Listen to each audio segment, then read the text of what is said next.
Guys, we have reached to the Musa ka Masalla summit. This is for the second time in my life I reached there. Little snowfall has been started. It's an amazing experience to reach there, but it was a toughest hike of my lifetime, even tougher than the summit which I did. This is December 05, 9th Muharram.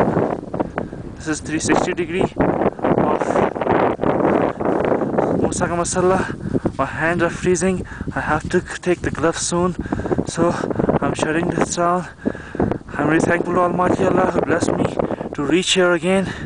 It's just an amazing experience. I can't even move to show you more of this summit because almost more than half of my leg is going down. Okay guys, bye. This is Salman Beg, and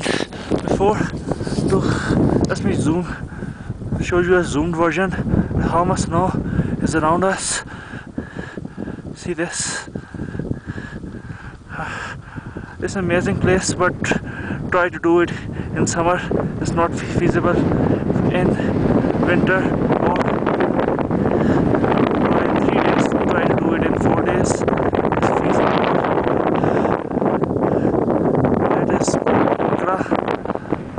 I'm twice but failed to submit it. Okay guys, here it is. Okay guys, bye.